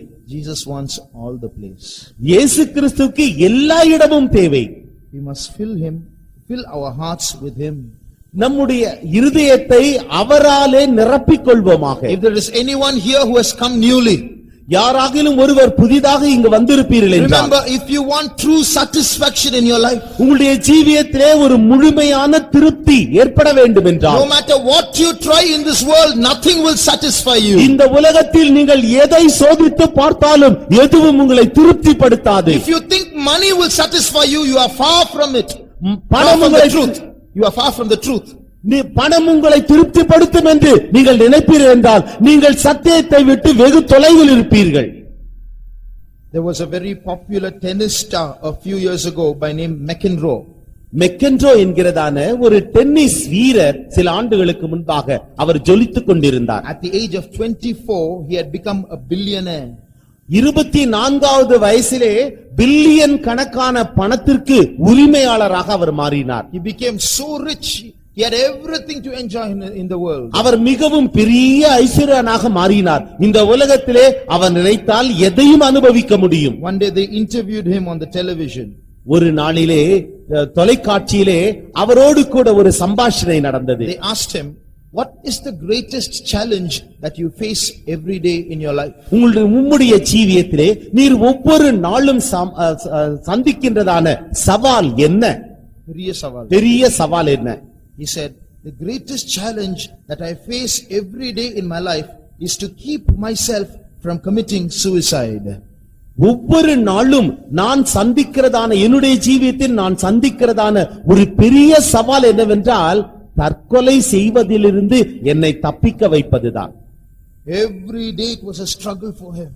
ஒவ்வொரு நாளும் அது அவருக்கு ஒரு பெரிய போராட்டமாக இருந்தது. Every day he was keeping himself from committing suicide. ஒவ்வொரு நாளும் தற்கொலை செய்கின்ற அந்த முயற்சியிலிருந்து தன்னை தப்பித்துக் கொள்ள வைப்பார். So rich, பெரிய பணக்காரர். so money is not the answer. ஆகவே பணம் அதற்கு பதில் அல்ல. Whatever we try in this world, இந்த உலகத்திலே நாம் எதை சோதித்து பார்த்தாலும், whatever it be that might seem to satisfy you, உங்களை திருப்திப்படுத்த கூடும் என்று எந்த பொருள் அது காணப்பட்டாலும், it might be something or someone, அது ஒருவேளை சில பொருளாக இருக்கலாம், இல்லாவிட்டால் யாரோ ஒருவராக there இருக்கலாம். will always be a lingering emptiness in your heart. என்றாலும் உங்களுடைய இருதயத்திற்குள்ளாக ஏதோ ஒரு வெற்றிடத்தை, ஒரு சூன்யமான இடத்தை நீங்கள் காண்பீர்கள். Because your heart is made only for one person, and that is Jesus. உங்களுடைய இருதயமானது ஒரே ஒரு நபருக்காகவே உருவாக்கப்பட்டது, அவர் இயேசு. And unless Jesus fills that place, you will never be fully satisfied. இயேசு கிறிஸ்து அந்த இடத்தை ஆக்கிரமித்துக் கொண்டால் மாத்திரமே உங்களால் திருப்திப்பட முடியும், இல்லாவிட்டால் முடியாது. So dear brother, dear sister, anyone of you who have come here newly, understand you have come to the right place for your hearts to be filled with the right person. ஆகவே யாராகிலும் ஒருவர் புதிதாக வந்திருப்பார் என்றால் நன்றாக தெரிந்து கொள்ளுங்கள், உங்களுடைய இருதயத்தை நிரப்பக்கூடியவர் ஒருவரே, அவரே இயேசு. If you have him, you have everything. உங்களுக்குள் அவர் இருப்பார் என்றால் உங்களுக்கு எல்லாம் இருக்கும். Physical and spiritual, everything is yours when you have Jesus. உங்களிடத்திலே இயேசு இருக்கும் பொழுது ஆவிக்குரிய பிரகாரமாக உலக சம்பந்தமாக எல்லாம் இருக்கும். And another thing that we learned in those days, அந்த நாட்களில் இருந்து நாம் கற்றுக்கொள்ளுகிற இன்னொரு காரியம், when prophecy stopped, தீர்க்க தரிசனங்கள் நிறுத்தப்பட்ட போது, a lot of false prophets came into existence. கள்ள தீர்க்கதரிசிகள் எழும்பி அவர்கள் செயல்பட ஆரம்பித்தார்கள். And a lot of book writers came into existence. அநேக புத்தக எழுத்தாளர்கள் அவர்கள் எழுத ஆரம்பித்தார்கள். They started writing many books that looked just like the books of the Bible. வேதாகம புத்தகங்களைப் போலவே அவர்களும் கூட அநேக புத்தகங்களை எழுதி உருவாக்கினார்கள். Today they are called the Apocrypha.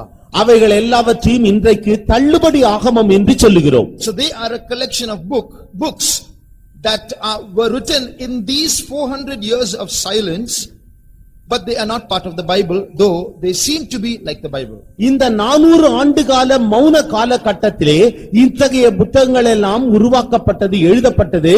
அவைகள் வேதாகமத்தை போல காட்சியளித்தாலும் அது வேதாகமம் அல்ல. That is happening today also. இன்றைக்கும் கூட அப்படியே நடக்கிறது. So many things that seem to be good for the ear, that seem to be Christian, that seem to be like the truth. அநேக காரியங்கள் காதுகளுக்கு மிகவும் இனிமையாக இருக்கிறது, அது கிறிஸ்தவ மார்க்கத்தை போல காணப்படுகிறது, அது அறிவுக்கு நன்றாக இருப்பதை போல புலப்படுகிறது. It seems to be like the truth.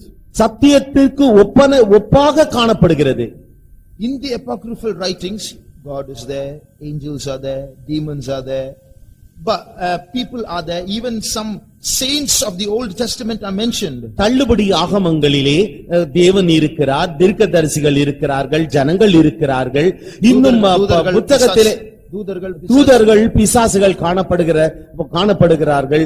அதே நேரத்திலே வேதாகமத்திலே மற்ற பரிசுத்தவான்களுடைய பெயர்களும் கூட அங்கு இருக்கிறது. But those books are not inspired by the Holy Ghost. என்றாலும் அந்த புத்தகங்களோ கர்த்தருடைய ஆவியானவரால் ஏவப்பட்டு எழுதப்படவில்லை. So also there are so many teachings today. இது போலவே இன்றைக்கு அநேக போதனைகள் காணப்படுகிறது. It looks like the truth. அவைகள் சத்தியத்தை போல It காணப்படுகிறது. seems to appeal to our senses. நம்முடைய உணர்வுகளுக்கு உணர்ச்சிகளுக்கு ஏற்றாற் போல காணப்படுகிறது. But our heart should be very sincere to know the truth. என்றாலும் சத்தியத்தை சரியாக புரிந்து கொள்ளும்படியாக நம்முடைய இருதயம் உத்தமமாக இருக்க And வேண்டும். it was in that period of 400 years of silence that the Greek Empire existed. இந்த 400 ஆண்டு கால மௌன காலத்திலேதான் கிரேக்க சாம்ராஜ்யமானது நிலை கொண்டிருந்தது. It came towards the middle of the 400 years. The Greek Empire started. இந்த 400 ஆண்டு காலத்தினுடைய மையப்பகுதியிலேதான் இந்த கிரேக்க சாம்ராஜ்யமானது ஆரம்பித்தது. But before that, many philosophers rose up. அதற்கு முன்பாக அநேக தத்துவ ஞானிகள் அவர்கள் எழும்பினார்கள். We know of Socrates. Socrates என்கிற தத்துவ ஞானியை நாம் அறிவோம். He existed in those days. அந்த நாட்களிலே அவர் இருந்தார். His student was Plato. அவருடைய மாணவராகிய பிளாட்டோ என்பவர். And Plato also lived in those days. பிளாட்டோவும் கூட அந்த நாட்களிலேதான் அவர் ஜீவித்தார். Plato's student was Aristotle. பிளாட்டோவினுடைய மாணவர் அரிஸ்டாட்டில் என்பவர். Aristotle lived in those days. அரிஸ்டாட்டிலும் கூட அந்த நாட்களில் தான் ஜீவித்தார். Aristotle's student was Alexander the Great. அரிஸ்டாட்டிலுடைய மாணவர்தான் மகா Alexander. And he went about conquering kingdoms, spreading that Greek philosophy to various parts of the world. அவர்தான் உலகத்தின் பல பகுதிகளுக்கும் படையெடுத்து சென்று தம்முடைய சாம்ராஜ்யத்தை விரிவுபடுத்தி இந்த கிரேக்க ஞானிகளுடைய தத்துவத்தை அவர் அப்படியே பரப்ப விரும்பினார். So those were the days when new writings were sprouting. அந்த நாட்களிலேதான் புதிய புதிய எழுத்தாளர்கள் தோன்றி எழுத்துக்களை செய்தார்கள். And new philosophies were sprouting. புதிய தத்துவங்களும் கூட முளைத்தெழும்ப ஆரம்பித்தது. So in that 400 years of silence, see all that was happening. இந்த 400 ஆண்டு கால மௌன காலத்திலே என்னவெல்லாம் சம்பவித்தது என்று பாருங்கள். Today also, from the Bible, many people are preaching many things. What is the truth? இன்றைக்கும் கூட வேதாகமத்திலிருந்து அநேக ஜனங்கள் அவர்கள் பிரசங்கிக்கிறார்கள். அவருடைய சத்தியம் என்ன? Today there are thousands and thousands of churches. இன்றைக்கு ஆயிரக்கணக்கான சபைகள், ஆலயங்கள் இருக்கிறது. But you know one thing? என்றாலும் உங்களுக்கு ஒரு காரியம் தெரிய Today வேண்டும். 10,000 churches might exist. இன்றைக்கு 10,000 சபைகள் காணப்படலாம். But in the Bible only 2 churches exist. என்றாலும் வேதாகமத்திலோ இரண்டு சபைகள் மாத்திரமே காணப்பட்டது. Both are represented by women. அவைகள் இரண்டுமே ஸ்திரீகளினாலே அவைகள் உருவகப்படுத்தப்படுகிறது. Both are represented. They are revealed in the form of women in the Bible. வேதாகமத்திலே ஸ்திரீகளின் மூலமாக அவைகள் வெளிப்படுத்தப்படுகின்றன. In Revelation chapter 12 there is a woman.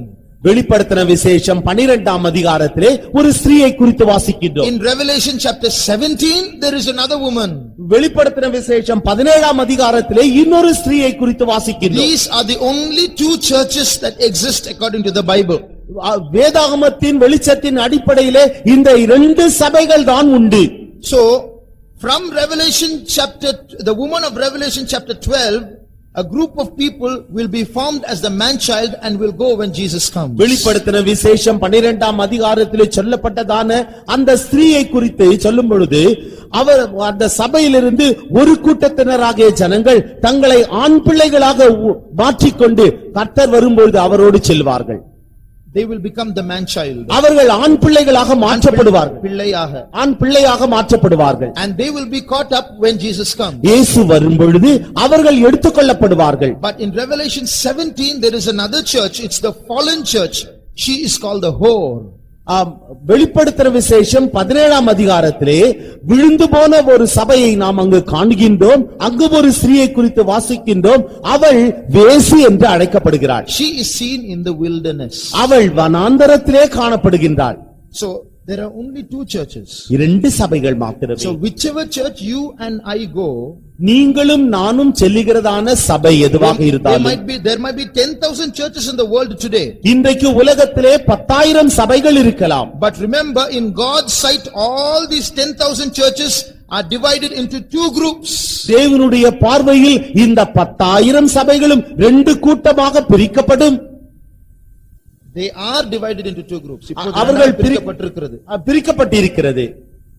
One group is getting ready for the coming of the Lord. ஒரு கூட்டத்தினர் கர்த்தருடைய வருகைக்காக தங்களை ஆயத்தமாக்கிக் கொண்டிருக்கிறார்கள். Even from that group only few will go, some will be left behind. அந்த கூட்டத்தினரிலேயும் கூட சொற்பமானவர்களே எடுத்துக்கொள்ளப்படுவார்கள், மற்றவர்கள் கைவிடப்படுவார்கள். But the other group, என்றாலும் மற்ற கூட்டமோ, they may be Christians, அவர்கள் கிறிஸ்தவர்கள் தான். there may be hundreds of churches, அவர்களுக்கு நூற்றுக்கணக்கான சபைகள் இருக்கலாம். but they are getting ready for the Antichrist's regime.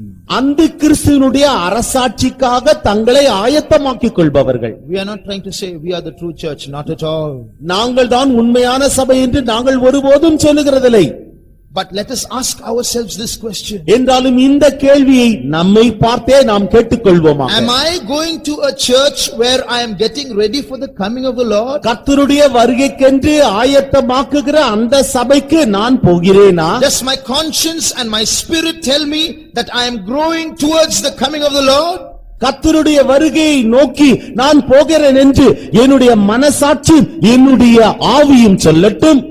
Am I being given coming of the Lord? கர்த்தருடைய வருகைக்காக நான் ஆயத்தமாக்கப்படும்படியாக எனக்கு போதனைகள் கொடுக்கப்படுகிறதா? Or am I just stuck in my spiritual life? என்னுடைய ஆவிக்குரிய ஜீவியத்திலே அப்படியே நின்று போனேனா? Am I just going to church to give God attendance? Lord, I am here this Sunday too.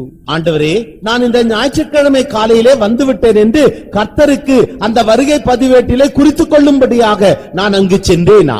Let's check ourselves. நாம் நம்மை ஆராய்ந்து பார்ப்போமாக. Truth is one. சத்தியம் ஒன்றே. The man child has to be ready. ஆண் பிள்ளை ஆயத்தமாக வேண்டும். What does the Bible say? தேவனுடைய வசனம் என்ன சொல்லுகிறது? When he appears, அவர் வெளிப்படும் பொழுது, when Jesus appears, இயேசு கிறிஸ்து வெளிப்படும் பொழுது, we shall be like him. நாம் அவருக்கு ஒப்பாக இருப்போம். Am I growing to that standard? நான் அந்த நிலவரத்திற்கு வளர்ந்து கொண்டிருக்கிறேனா? If not, find out the right place where we can be growing healthily in our spiritual life. அப்படி அல்லவென்றால் நம்முடைய ஆவிக்குரிய ஜீவியத்திலே ஆரோக்கியமாக வளருகிறதான அந்த இடத்தை கண்டுபிடிப்போமாக. Fourthly, நான்காவதாக, in that period, அந்த காலத்திலே when the Greek empire spread across the world, கிரேக்க சாம்ராஜ்யமானது உலகமெங்கும் பரவுகிறதான அந்த நேரத்தில் the Greek language also spread to many parts of the world. கிரேக்க பாஷையும் கூட உலகத்தின் பல பகுதிகளுக்கு பரவிற்று. It was at that time அந்த நேரத்தில்தான் our Bible also was translated into Greek. அந்த சமயத்திலே தான் நம்முடைய வேதாகமும் கூட கிரேக்க மொழியிலே மொழிபெயர்க்கப்பட்டது. the whole of the New Testament, the original New Testament is in Greek. இப்ப புதிய ஏற்பாடு முழுவதுமாக அந்த மூலமானது கிரேக்க பாஷையிலே இருக்கிறது. And the Old Testament was also translated into Greek. பழைய ஏற்பாடும் கூட முற்றிலுமாக கிரேக்க மொழியிலே Now மொழிபெயர்க்கப்பட்டது. if it was this Bible was available only in Hebrew, only the Jews would have understood it. இந்த வேதாகமமானது எபிரேய மொழியிலே மாத்திரம் இருந்தது. ஆகவே யூதர்கள் மாத்திரமே இதை புரிந்து கொள்ள முடியும். If it was only in Hebrew, only the Jews would have understood it. எபிரேய மொழியிலே மாத்திரம் இருந்திருக்கும் என்றால் யூதர்கள் மாத்திரம் தான் அதை புரிந்து கொள்ள முடியும். But because it was translated into Greek, people in the neighboring countries who also knew Greek were able to read the Bible. இந்த வேதாகமமானது கிரேக்க மொழியிலே மொழிபெயர்க்கப்பட்டபடியினாலே இந்த கிரேக்க மொழி தெரிந்ததான அனைத்து நாடு மக்களும் கிரேக்க மொழி தெரிந்தவர்கள் இதை படித்து புரிந்து கொள்ள So முடியும். although the devil used this chance to defile the Israelites and the world with strange philosophies and teachings and writings, வித்தியாசமான தத்துவங்களினாலும் வித்தியாசமான எழுத்தாளர்களினாலும் பிசாசானவன் இஸ்ரவேலரை கலங்கப்படுத்த தீட்டுப்படுத்த ஒரு பக்கம் அவன் விரும்பினாலும் and the rest of the world also, மற்ற உலகத்தினரையும் கூட அவன் தீட்டுப்படுத்த விரும்பினான். God used this adverse situation to spread his word to other countries. இந்த எதிர்மறையான சூழ்நிலையை தேவன் தாமே அவர் அதை எடுத்துக்கொண்டு இந்த வேதாகமமானது உலகம் முழுவதும் பரவும்படியாக தேவன் அதை மாற்றினார். That is God. அதுதான் தேவன். They say in Tamil, for an able man, even a blade of grass is a weapon. ஒரு பலவானுக்கு புல்லும் ஒரு வல்லவனுக்கு புல்லும் ஆயுதம் என்று தமிழிலே ஒரு பழமொழி உண்டு. God is an expert in that.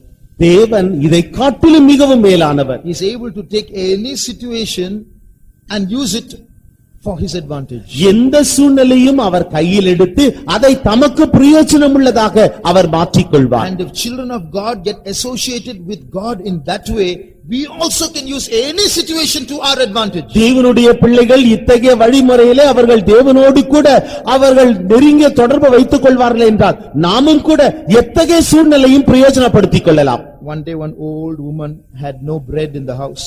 ஒரு நாளிலே ஒரு வயதான தாயாருடைய வீட்டிலே அவர்களுக்கு புசிப்பதற்கு அப்பம் இல்லை, no money, பணம் இல்லை. so she prayed, ஆகவே அவர்கள் ஜெபித்தார்கள், Jesus, please give me bread. இயேசுவே நீர் எனக்கு அப்பத்தை தாரும். One young man was passing by. ஒரு இளைஞன் அந்த வழியாக கடந்து சென்றான். He didn't believe in God. அவன் கடவுள் மீது நம்பிக்கை இல்லாதவன். He heard this woman praying. இந்த தாயார் ஜெபித்ததை அவன் கேட்டான். So he got a mischievous idea. அவனுக்குள்ளே ஒரு பிழையான ஒரு எண்ணம் உண்டாயிற்று. He ran to the bakery.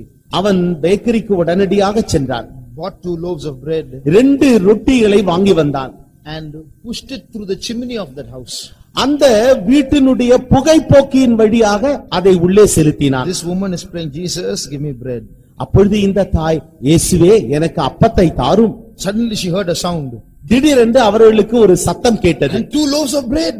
2 ரொட்டி துண்டங்கள். I prayed, Jesus gave me bread. நான் ஜெபித்தேன், இயேசு எனக்கு அப்பத்தை தந்தார். So she grabbed that bread. உடனடியாக போய் அந்த அப்பத்தை எடுத்துக்கொண்டார்கள். She heard a knock on the door. உடனடியாக அந்த கதவு தட்டுகின்ற சத்தம் கேட்டது. When she opened, the young boy was standing there. அவர்கள் கதவை திறந்த போது அந்த இளைஞன் நின்று கொண்டிருந்தான். Old woman, why are you so happy? வயதான தாயாரே, ஏன் இப்பொழுது சந்தோஷப்படுகிறீர்? No, I prayed for bread and Jesus gave me bread. நான் அப்பத்திற்காக ஜெபித்தேன், இயேசு எனக்கு ரொட்டியை தந்தார். What? Jesus gave you bread. I only pushed it through the chimney. இயேசுவா தந்தார், நான் தானே அந்த புகைப்போக்கின் வழியாக இந்த ரொட்டியை போட்டேன். What did the woman say? அந்த தாய் என்ன சொன்னார்கள்? I don't care who put it through the chimney. I prayed for bread. Jesus gave me bread. I got bread. That's all. புகைப்போக்கின் வழியாக யார் ரொட்டியை போட்டார்கள் என்பது எனக்கு ஒரு பொருட்டல்ல. நான் என் இயேசுவினிடத்திலே ரொட்டிக்காக அப்பத்திற்காக கேட்டேன், அவர் எனக்கு தந்தார். This young boy said, why did I do this? And he went back. அப்பொழுது இந்த இளைஞன் தன்னுடைய தலையிலே கொட்டிக்கொண்டு அவன் அப்படியே வழியே போய்விட்டார். So for children of God, nothing can deter them. தேவனுடைய பிள்ளைகளுக்கு எதுவும் மாறாக எதிர்மாறாக காணப்படாது. Everything they can use only to grow forward in their spiritual life. தங்களுடைய ஜீவியத்தில் நடக்கிற ஒவ்வொன்றும் அவருடைய ஆவிக்குரிய ஜீவியத்தில் முன்னேறும்படியாக அவர்கள் உபயோகிப்பார்கள். One more thing. இன்னொரு காரியம், In those days, அந்த நாட்களில் a wrong spirit started working. ஒரு பிழையான ஆவி கிரியை செய்ய ஆரம்பித்தது. You know what was that? அது என்ன தெரியுமா? It is called the spirit of legal holiness. அது சட்டத்தின்படி பரிசுத்தம். Not divine holiness. அது தெய்வீக பரிசுத்தம் அல்ல. It's called legal holiness. அது சட்டத்தின்படி பரிசுத்தம். Keeping all the laws. எல்லா பிரமாணங்களையும் அப்படியே கைக்கொள்ளுதல். Those were the days that the Pharisees came into existence. அந்த நாட்களில் தான் பரிசேயர்கள் அவர்கள் முற்றிலுமாக காணப்பட்டார்கள். They came into existence. அவர்கள் அப்பொழுது தோன்றினார்கள். See, in the Old Testament you never hear the word Pharisees. பழைய ஏற்பாட்டு காலத்தில் பரிசேயர் என்கிற பதத்தை நீங்கள் காண முடியாது. The Pharisees, the Sadducees, the Sanhedrin, all this came into existence those days. அந்த நாட்களில் தான் பரிசேயர், சதுசேயர், ஆலோசனை சங்கத்தார் இது போன்றதான நபர்களை நாம் காணலாம். They arose during those 400 years of silence. அந்த 400 ஆண்டு கால மௌன காலகட்டத்திலே தான் தோன்றினார்கள்.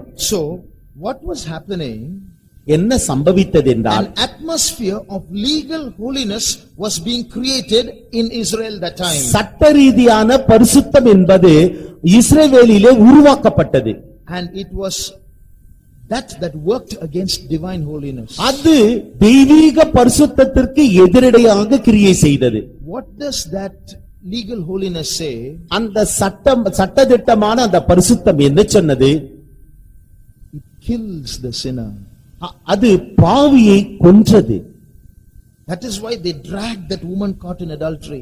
ஆகவே தான் விபச்சாரத்திலே கையுமெய்யுமாக பிடிக்கப்பட்ட ஸ்திரீயை இழுத்துக் கொண்டு வந்தார்கள். And when Jesus in his divine holiness started speaking of love and mercy, they could not bear it. இயேசு கிறிஸ்து அன்பினாலும் இரக்கத்தினாலும் நிறைந்த பரிசுத்தத்தினாலும் நிறைந்தவராக அவர் பேசிற பொழுது அவர்களால் தாங்கிக் கொள்ள முடியவில்லை. And when he started preaching about forgiveness, they could not tolerate it. மன்னிப்பை குறித்து அவர் பேசிற பொழுது அவர்களாலோ சகித்துக் கொள்ள முடியவில்லை. That's why they brought the woman.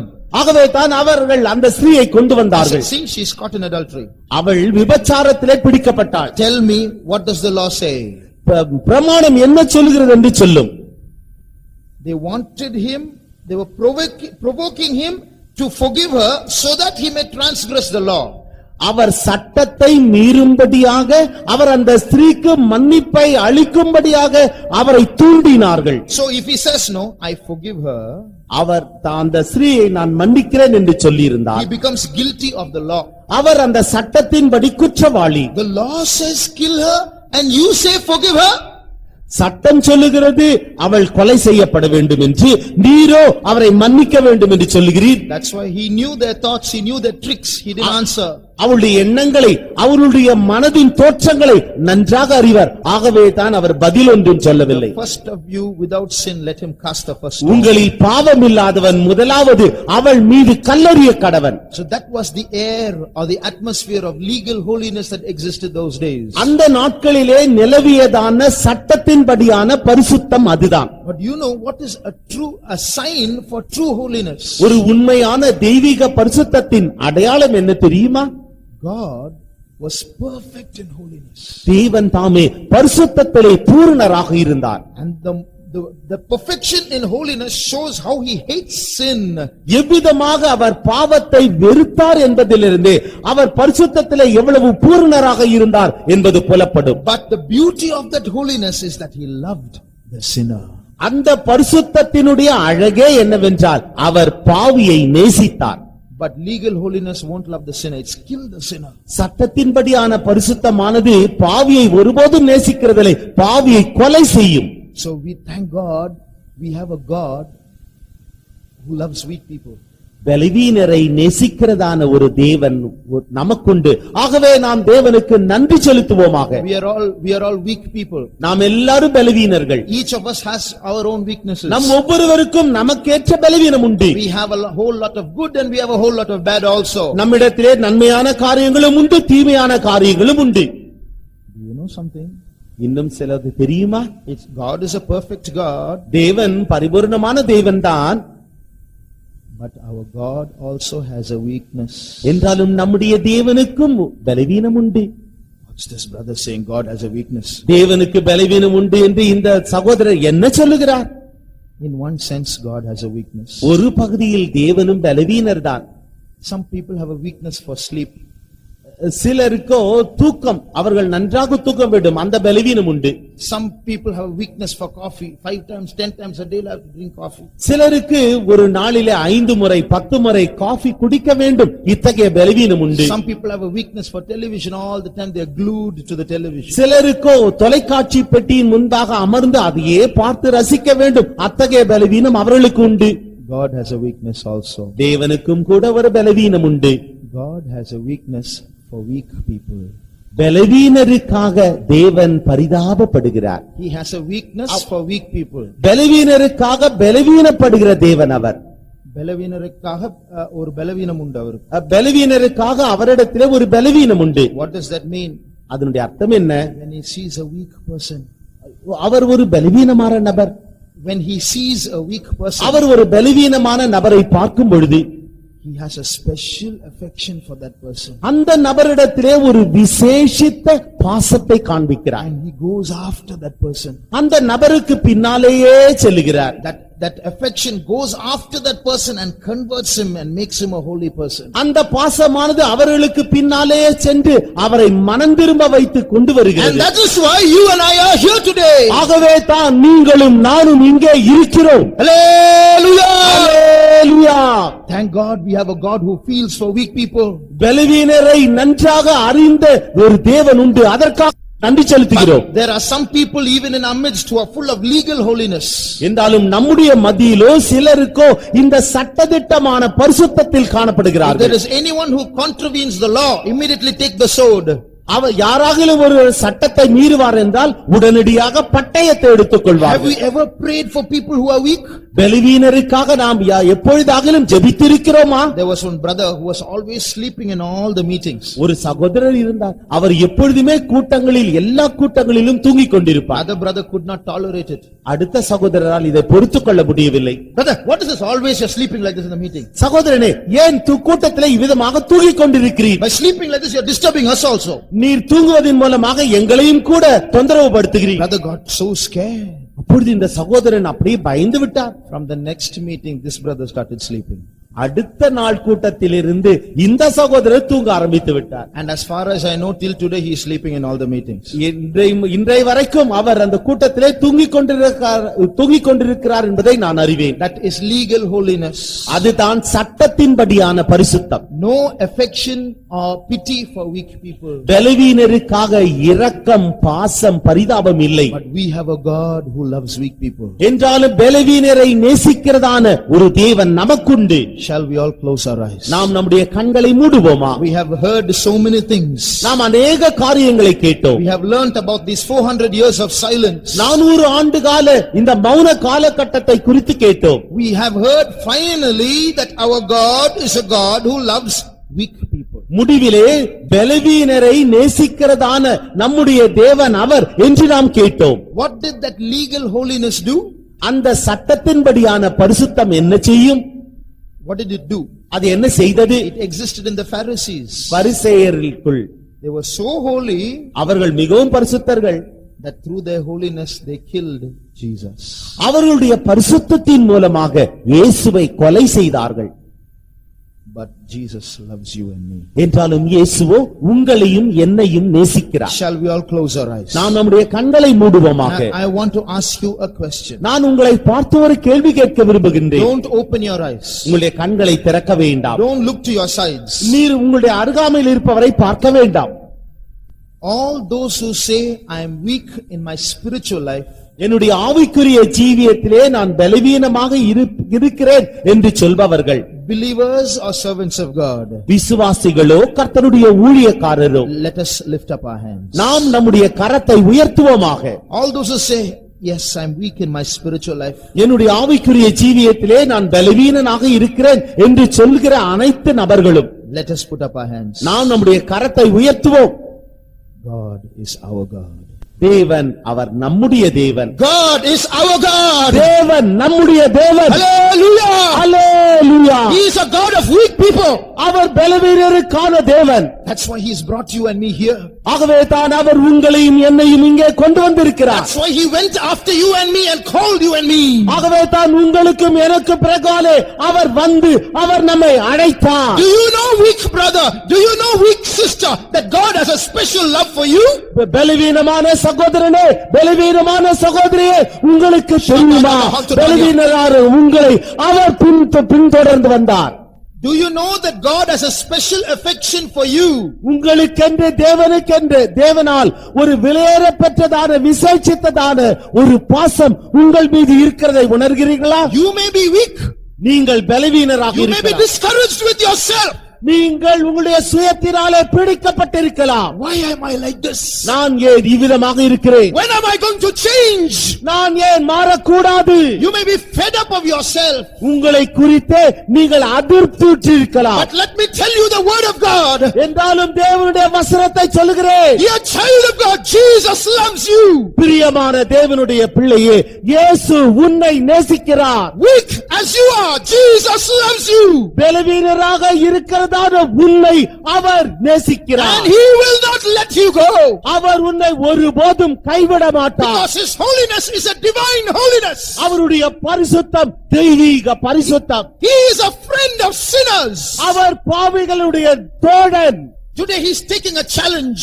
இப்பொழுது அவர் ஒரு சவாலை எடுத்துக்கொள்கிறார். He is challenging you, dear brother and dear sister. பிரியமான சகோதரனே சகோதரியே, அவர் உன்னை பார்த்து சவால் You விடுகிறார். surrender to me today. இன்றைக்கு நீ உன்னை என்னிடத்தில் ஒப்புவித்தார். And I challenge you, I will make you like me. நான் உன்னை பார்த்து சவால் விடுகிறேன். நிச்சயமாக நீ என்னை போல மாற்றப்படுவாய். I will make you like I am. நான் இருக்கிற வண்ணமாகவே உன்னை மாற்றுவேன். Yes, the Spirit of God is moving in our midst.